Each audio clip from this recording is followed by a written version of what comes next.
बेरिया टूटी, रूहें आजाद हुई जब दो दिल एक दूसरे में आबाद हुई। रूहें आजाद हुई जब दो दिल एक दूसरे में आबाद हुई। ना कोई फिक्र ना कोई दीवार, अब बस तेरी धुन पे नाचे हम, हर पल हर सब। हर हर महादेव सभी साथियों, कैसे हैं आप लोग? उम्मीद है सभी एकदम फिट और फाइन होंगे। और हाँ, जो भी शायरी बोली आई होप वो भी आपको ठीक ठाक लगी होगी। तो यारो, पिछले पोल में आपने तो कमाल कर दिया, 88 वोट्स और 90% लोगों ने अपना प्यार दिखाया। इसके लिए आपका तहे दिल से शुक्रिया। आपको ये सपोर्ट ही तो हमें डेली नए चैप्टर्स लाने की मोटिवेशन देता है। तो चलिए बिना किसी देरी के आज के चैप्टर को शुरू करते हैं। चैप्टर 51। जैसे ही सबकी नजरें उस ओर मुड़ी, उनके साथ खड़ी श्वेता के मुंह से अनायास ही एक विस्मय भरी चीख निकली। Oh my holy goodness, president RK, what a coincidence. उसकी आवाज में गहरा सदमा स्पष्ट झलक रहा था। वही आईना और अक्षय की आंखों में प्रशंसा का भाव उमड़ पड़ा। वे टकटके लगाए उसी ओर देख रही थी, लेकिन शिवानी के लिए उसके मस्तिष्क में मानो कोई तीव्र बिजली कौंध गई हो। जो दृश्य उसकी आंखों के सामने था और जो नाम श्वेता के मुंह से निकला था, उसे सुनकर वो जरवत हो गई थी। एयरपोर्ट की लॉबी से कोई और नहीं बल्कि सहदेव आ रहा था। वो एक व्हील चेयर को धकेलते हुए चला आ रहा था, जिस पर बैठा व्यक्ति गहरे लाल रंग का मास्क पहने हुए था। एक ऐसा रंग जो तुरंत ध्यान खींचता था। उस आकृति के चारों ओर इस समय पत्रकारों का हुजूम था और बॉडीगार्ड्स का एक अवैध घेरा उन्हें सुरक्षा दे रहा था। पर शिवानी वो अच्छी तरह जानती थी, सहदेव के साथ उस व्हील चेयर पर कोई और नहीं बल्कि क्यारा ही थी। और अब शिवानी को ये जानकर अविश्वास हो रहा था कि प्रेसिडेंट आर के, जिसे एंटरटेनमेंट इंडस्ट्री की क्वीन कहा जाता है, वो असल में क्यारा ही है। ऐसा नहीं था कि वो आरके के नाम से अपरिचित थी, वो जानती थी, लेकिन अपने पूरे करियर में उसने कभी प्रेसिडेंट आरके से सीधे मुलाकात नहीं की थी। उनके बारे में कोई भी खबर या जानकारी इतनी गुप्त रखी जाती थी कि शिवानी जैसी शीर्ष अभिनेत्रियों के लिए भी उनके करीब जाना या उनसे मिलना लगभग नामुमकिन था। इस रहस्य उद्घाटन ने शिवानी के भीतर भावनाओं का एक बवंडर खड़ा कर दिया था। आप लोग यही रुकिए, मैं बस आरके से मिलकर आती हूँ, श्वेता ने कहा और अपनी उत्सुकता छिपाए बिना तेजी से उस ओर बढ़ गई। सिद्धार्थ, जो श्वेता को जाते हुए देख रहा था, बुदबुदाया, मैंने सुना था प्रेसिडेंट आरके तो बड़े दमदार इंसान है, पर वो तो व्हीलचेयर पर है। शिवानी ने एक तिरछी नजर सिद्धार्थ पर डाली, पर अगले ही पल अपनी आंखें फेर ली। उसके चेहरे पर एक अनकहा भाव था जिसे पर पाना मुश्किल था। उधर जैसे ही श्वेता मार्क्स के पीछे छिपी कियारा, जैसे इंडस्ट्री प्रेसिडेंट आरके और प्रेसिडेंट राठौर के नाम से जानती थी, से मिलने पहुंचे, सहदेव ने उसे कुछ एक कदम दूर रोक दिया। माफ कीजिएगा, फिलहाल हम किसी से मिल नहीं सकते, सहदेव ने दृढ़ता से कहा और क्यारा की व्हीलचेयर को धकेलते हुए तेजी से वहां से निकल गया। पत्रकारों और बॉडीगार्ड्स का घेरा उनके पीछे पीछे चला गया। श्वेता का मुंह उतर गया। मायूस होकर वो वहां से लौट आई। वापस आते ही उसने शिवानी को वही छोड़कर आयना, अक्षय और अपनी पूरी टीम को साथ लिया और हाई स्टेक द्वारा निर्धारित होटल की ओर चल दी। शिवानी वही खड़ी अपनी आंखों के सामने से गुजरते इस दृश्य को देखती रही।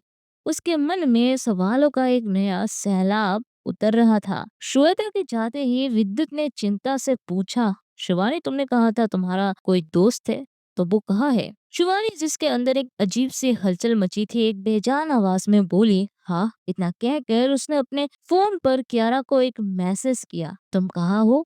पल भर में ही जवाब आ गया, अपने पीछे मुड़ो। ये करते ही शिवानी ने तुरंत अपनी नजरें पीछे घुमाई और तब उसने देखा पीछे एक बड़ी सी लिमोजिन खड़ी थी और उसके आसपास के काले सूट पहने कई सारे बॉडीगार्ड्स अपने अपने पोजीशन पर थे। ये देखकर शिवानी ने राघव और विद्युत की ओर इशारा करते हुए कहा, तुम लोग मेरे पीछे आओ। इतना कहकर वो लिमोजिन की ओर बढ़ने लगी। उसके पीछे पीछे राघव तो बेफिक्र होकर चल पड़ा, जैसे ये सब उसके लिए सामान्य हो। लेकिन विद्युत के दिमाग में एक ही सवाल लगातार लगातार घूम रहा था, आखिर शिवानी का दोस्त कौन है। जैसे ही वे लिमुजिन के करीब पहुंचते हैं, एक बॉडीगार्ड शिवानी को देखते ही सम्मान पूर्वक सल्यूट किया और कहा, मैडम। फिर उसने दरवाजा खोल दिया। जैसे ही वे तीनों अंदर घुसे, विद्युत का शरीर मानो कांप उठा।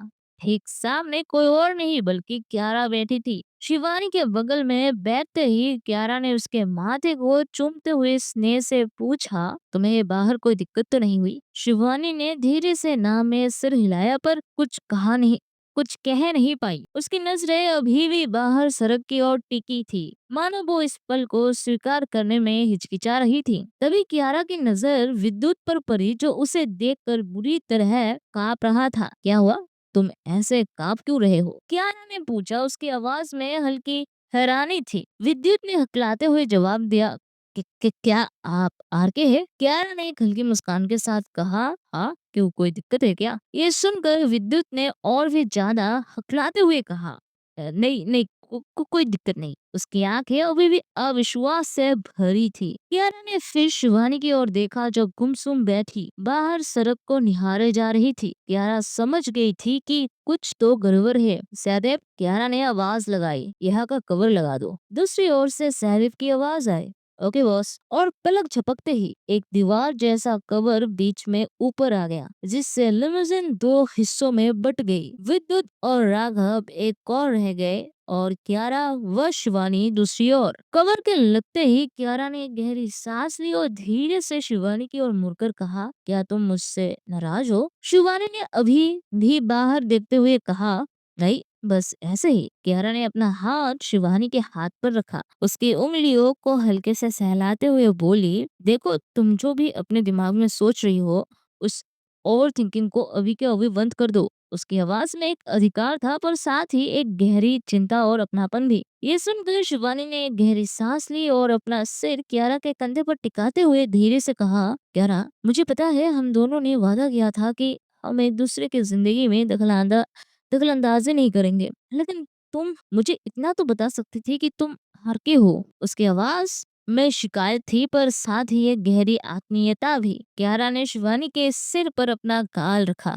उसकी बात को समझते हुए बोली, शिवानी, बीते दिनों में इतना कुछ हो गया कि मुझे मौका ही नहीं मिला कि तुमसे कह सकूं कि मैं ही हार के हूँ। मैं हमेशा से ही एक अच्छे वक्त के इंतजार में था, लेकिन मुझे लगता है कि वो अच्छा वक्त कभी आएगा ही नहीं। इतना कहकर कियारा ने हताशा में एक सांस छोड़ी, मैंने अपने अंदर का बोझ हल्का कर रही हो। और तभी शिवानी ने अचानक कहा, अब देखो ना, तुम्हारे लिए एक अच्छी बीवी बनने के लिए मुझे कितनी मेहनत करनी पड़ेगी। ये सुनकर कियारा थोड़ी भ्रमित हो गई। उसने शिवानी की ओर देखते हुए पूछा, मतलब? शिवानी ने उसकी आंखों में देखते हुए कहा, मतलब मैं नहीं चाहती कि कोई मुझ पर सवाल उठाए कि मैं तुम्हारे लायक नहीं और तुम्हारे लिए कोई दूसरी लड़की ले आए। इतना कहकर शिवानी कियारा की गोद में बैठ गई और सीधे उसके होठों पर हमला कर दिया। उनके बीच की सारी शिकायतें, सारे सवाल उस एक पल में पिघल गए जब उनके होठ एक दूसरे से मिले। ये सिर्फ एक चुंबन नहीं था, बल्कि एक दूसरे के प्रति उनके गहरे प्यार और अधिकार का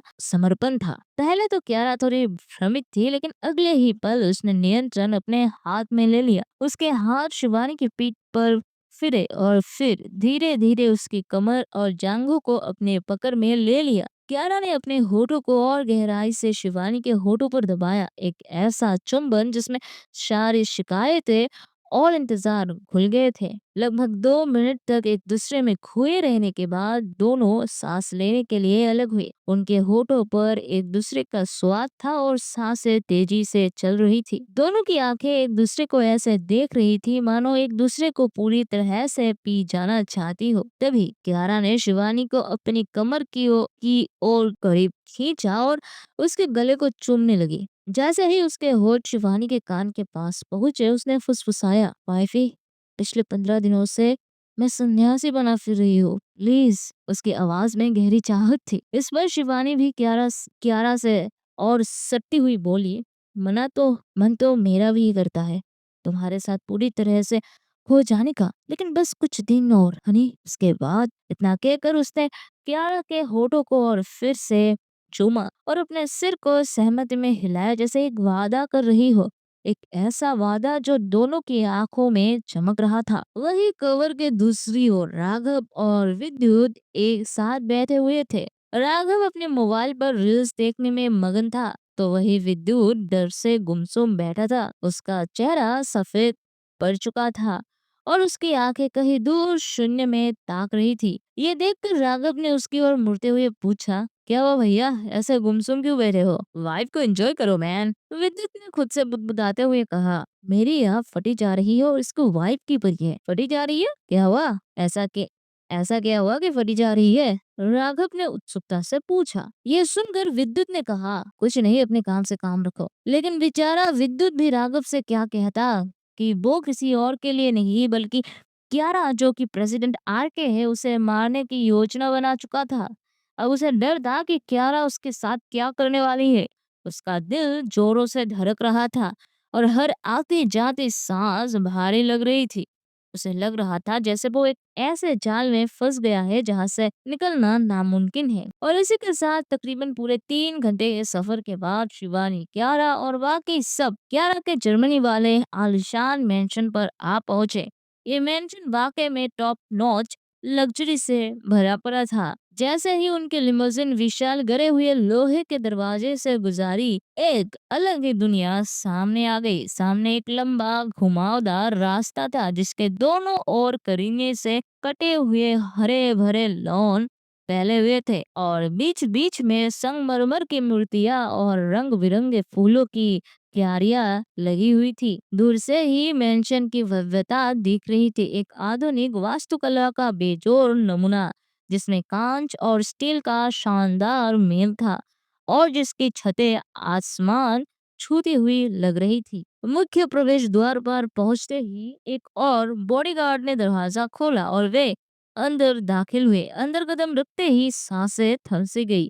ये सिर्फ एक घर नहीं था बल्कि एक कलाकृति थी। विशाल फोयर में सफेद संगमरमर का फर्श था जो किसी दर्पण की तरह चमक रहा था और ऊपर से एक भव्य झूमर लटक रहा था। उसके हजारों क्रिस्टल की लड़ियां रोशनी में जगमगा रही थी। दाहिनी ओर एक विशाल लिविंग एरिया था जहां फर्श से छत तक की खिड़कियां थी जिनसे जर्मनी के हरे भरे नजारे दिख रहे थे। यहाँ पर इटालियन डिजाइनर फर्नीचरी, रेशमी के पर्दों और हाथ से बुने हुए कालीनों का इस्तेमाल किया गया था जो हर कोने में विलासिता बिखेर रहे थे। हवा में किसी महंगे परफ्यूम की हल्की सी खुशबू तैर रही थी। बाएं हाथ पर एक अत्याधुनिक किचन था जिसमें चमकते हुए स्टील के उपकरण और एक विशाल आइलैंड था। उसके बगल में एक डाइनिंग हॉल था जो किसी शाही भोज के लिए तैयार लगता था, जहाँ एक लंबी पॉलिश की हुई लकड़ी की मेज के चारों ओर 20 से ज्यादा कुर्सियां लगी थी। कियारा ने शिवानी की ओर देखा जिसकी आंखें अभी भी मेंशन की भव्यता को निहार रही थी। कियारा के चेहरे पर एक हल्की सी मुस्कान थी जैसे वो शिवानी की प्रतिक्रिया का इंतजार कर रही हो। उसने पूछा, तुम्हें पसंद आया? शिवानी ने गहरी सांस ली जैसे इस विशालता को अपने अंदर समेट रही हो। उसकी आंखों में एक चमक थी जो थोड़ी देर पहले की नाराजगी को धो चुकी थी। उसने कियारा की ओर मुड़ के उसके हाथ को हल्के से थामते हुए कहा, पसंद? कियारा, ये तो किसी सपने से कम नहीं है। ये सिर्फ एक घर नहीं बल्कि एक पूरा साम्राज्य लगता है।